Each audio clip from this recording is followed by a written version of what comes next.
ಇದನ್ನು ನೀವು ಒಂದು ಸಲ ತಿಂದರೆ ಖಂಡಿತ ಮತ್ತೆ ಮತ್ತೆ ಮಾಡ್ತೀರಾ. ಯಾಕೆಂದರೆ ಅಷ್ಟೇ ಸಿಂಪಲ್ಲಾಗಿ ಅಷ್ಟೇ ಸುಲಭವಾಗಿ ಮಾಡುವಂತಹ ಒಂದು ಸೂಪರ್ ಆಗಿರುವಂತಹ ಸ್ನ್ಯಾಕ್ಸ್ ರೆಸಿಪಿ.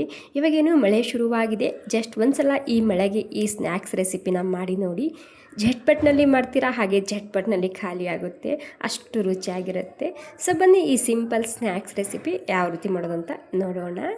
ಮೊದಲಿಗೆ ನಾನಿಲ್ಲಿ 1 ಚಮಚ ತುಪ್ಪ ಹಾಕ್ಕೊಂಡಿನಿ. ತುಪ್ಪ ಬಿಸಿ ಆದಮೇಲೆ ಪನ್ನೀರ್ ಹಾಕ್ತಿದ್ದೀನಿ ಒಂದು ಸ್ವಲ್ಪ. ಈ ಪನ್ನೀರ ಮೊದಲಿಗೆ ಸ್ವಲ್ಪ ಹಸಿ ವಾಸನೆ ಹೋಗೋ ತನಕ ಹುರ್ಕೊಂಡು ತೊಗೋಬೇಕು. ಜಾಸ್ತಿ ಕೂಡ ಹುರ್ಕೋಬಾರ್ದು ತುಪ್ಪದಲ್ಲಿ, ಯಾಕೆಂದರೆ ಅದು ಹಾರ್ಡ್ ಆಗುತ್ತೆ. ಜಾಸ್ತಿ ಹುರ್ಕೊಂಡ್ರೆ ಸ್ವಲ್ಪ ಹಸಿ ವಾಸನೆ ಹೋದರೆ ಸಾಕು. ಇವಾಗ ಹಸಿ ವಾಸನೆ ಹೋಗಿದೆ. ಈ ಟೈಮ್ನಲ್ಲಿ ಇದಕ್ಕೆ 1 ಈರುಳ್ಳಿ ಹಾಕ್ತಿದ್ದೀನಿ, ಹಾಗೆ ಕ್ಯಾಪ್ಸಿಕಮ್ ಹಾಕ್ತಿದ್ದೀನಿ, ಹಾಗೆ ಕಾರ್ನ್ ಹಾಕ್ತಿದ್ದೀನಿ. ಈ ಕಾರ್ನ ನಾನು ಬೇಯಿಸ್ಕೊಂಡು ಹಾಕ್ತಿದ್ದೀನಿ. ಮೊದಲಿನ ಒಂದು ಸ್ವಲ್ಪನೇ ಉಪ್ಪು ಹಾಕಿ ಬೇಯಿಸ್ಕೊಂಡು ಇಟ್ಕೊಂಡಿದ್ದ ಅದನ್ನು ಸೇರಿಸ್ತಿದ್ದೀನಿ. ಇಲ್ಲಿ ತರಕಾರಿ ನಿಮಗೆ ಎಷ್ಟು ಬೇಕಷ್ಟು ಹಾಕೋಬೋದು, ಅಥವಾ ಯಾವ್ದು ಇಷ್ಟ ಇರುತ್ತೆ ಅದರಲ್ಲಿ ಮಾಡ್ಕೋಬೋದು. ಓಕೆ ನೋಡಿ, ಈ ಕಾರ್ನು ಮತ್ತು ಕ್ಯಾಪ್ಸಿಕಮ್ಮ, ಈರುಳ್ಳಿ ಮತ್ತು ಹಸಿ ವಾಸನೆ ಹೋಗೋ ತನಕ ಹುರ್ಕೊಂಡು ತೊಗೋಬೇಕು. ಓಕೆ ನೋಡಿ, ಇವಾಗ ಈ 3 ತರಕಾರಿದು ಹಸಿ ವಾಸನೆ ಹೋಗಿದೆ. ಇವಾಗ ಇದಕ್ಕೆ ಖಾರಕ್ಕೆ ಎಷ್ಟು ಬೇಕಷ್ಟು ರೆಡ್ ಖಾರದ ಪುಡಿ, 1-2 ಚಮಚ ಸಜವೈನ್ ಸಾಸ್ ಹಾಕ್ತಿದ್ದೀನಿ. ಇವಾಗ ಏನಿಲ್ಲ, ಇದನ್ನು ನೀಟಾಗಿ ಮಿಕ್ಸ್ ಮಾಡ್ಕೊಂಡು ತೊಗೋಬೇಕು. ಇವಾಗ ಇದಕ್ಕೆ ರುಚಿಗೆ ಬೇಕಾದಷ್ಟು ಉಪ್ಪು ಕೂಡ ನಾನಿಲ್ಲಿ ಹಾಕ್ತಿದ್ದೀನಿ ಒಂದು ಸ್ವಲ್ಪನೇ. ಓಕೆ, ರೆಡ್ ಚಿಲ್ಲಿ ಪೌಡರ, ಸಜವೈನ್ ಸಾಸ, ಹಾಗೆ ಉಪ್ಪು, ಈ 3 ಸಾಮಗ್ರಿ ಹಾಕ್ಕೊಂಡಿನಿ, ಜಾಸ್ತಿ ಏನು ಹಾಕಿಲ್ಲ. ಇವಾಗ ನೀಟಾಗಿ ಮಿಕ್ಸ್ ಮಾಡ್ಕೊಂಡು ತೊಗೊಂಡ್ರೆ ಸ್ಟಫಿಂಗ್ ರೆಡಿ ಆಗುತ್ತೆ. ಓಕೆ ನೋಡಿ, ಇವಾಗ ಸ್ಟಫಿಂಗ್ ರೆಡಿ ಆದಮೇಲೆ ನಾನಿಲ್ಲಿ ಈ ರೀತಿ ಪಾವು ಬರುತ್ತೆ ನೋಡಿ, ಇದನ್ನು ತೊಗೊಂಡಿದ್ದೀನಿ. ಇವಾಗ ಏನು ಮಾಡಬೇಕು, ಇದರಲ್ಲಿ ಈ ರೀತಿ ಕಟ್ ಮಾಡ್ಕೊಂಡು ತೊಗೋಬೇಕು ಪಾವು ನೋಡಿ. ಈ ರೀತಿ ತುಂಬ ಸಿಂಪಲ್ಲಾಗಿ ಮಾಡ್ಕೋಬೋದು. ಈ ರೆಸಿಪಿ ಅಂತೂ ಮಕ್ಕಳಿಗೆ ತುಂಬಾ ಇಷ್ಟ ಆಗುತ್ತೆ. ಸೊ ಮಳೆ ಸ್ಟಾರ್ಟ್ ಆಗಿದೆ, ಮಿಸ್ ಮಾಡಿದೆ, ಒಂದು ಸಲ ಟ್ರೈ ಮಾಡಿ ನೋಡಿ, ತುಂಬಾ ರುಚಿಯಾಗಿರುತ್ತೆ ಈ ಸಿಂಪಲ್ ರೆಸಿಪಿ. ಇವಾಗ ನಾನಿಲ್ಲಿ ಒಂದು ಸೈಡ್ನಲ್ಲಿ ಸೈಜ್ವೈನ್ ಸಾಸ್ ಹಾಕ್ತಿದ್ದೀನಿ, ಇನ್ನೊಂದು ಸೈಡ್ನಲ್ಲಿ ಖಾರಕ್ಕೋಸ್ಕರ ನಾನಿಲ್ಲಿ ಗ್ರೀನ್ ಚಿಲ್ಲಿ ಸಾಸ್ ಹಾಕ್ತಿದ್ದೀನಿ. ಸಾಸ್ ಮನೆಯಲ್ಲಿ ಯಾವುದಿರುತ್ತೆ ಅದನ್ನೇ ಹಾಕ್ಕೊಂಡು ಮಾಡ್ಕೋಬೋದು ಈ ರೆಸಿಪಿ.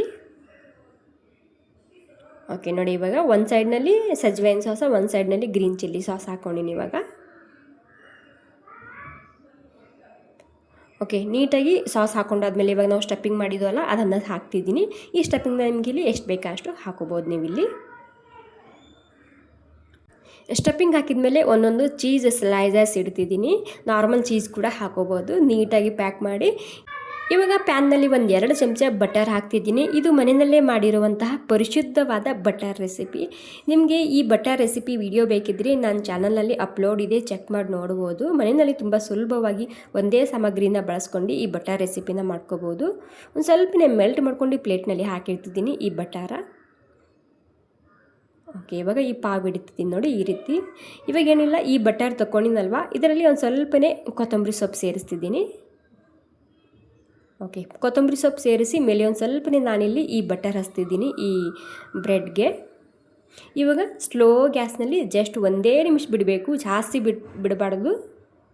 ಮುಚ್ಚಿ ಜಸ್ಟ್ 1 ನಿಮಿಷ ಬಿಡ್ತಿದ್ದೀನಿ. ಒಳಗಡೆ ನಾವು ಬಟರ್ ಹಾಕಿರ್ತೀವಲ್ವ, ಅದು ಪೂರ್ತಿಯಾಗಿ ಮೆಲ್ಟ್ ಆಗುತ್ತೆ, ಹಾಗೆ ಕೆಳಗಿನ ಭಾಗ ಕ್ರಿಸ್ಪಿ ಆಗುತ್ತೆ. ನಿಮಗೆ 2 ಭಾಗ ಕ್ರಿಸ್ಪಿ ಬೇಕಂದರೆ ನೀವು ಈ ಸೈಡ್ನಲ್ಲಿ ಕೂಡ 1 ನಿಮಿಷ ಅಥವಾ ಒಂದು 15-20 ಸೆಕೆಂಡ ಮತ್ತೆ ಉಲ್ಟಾ ಹಾಕಿ ಬೇಯಿಸ್ಕೊಂಡು ತೊಗೋಬೋದು.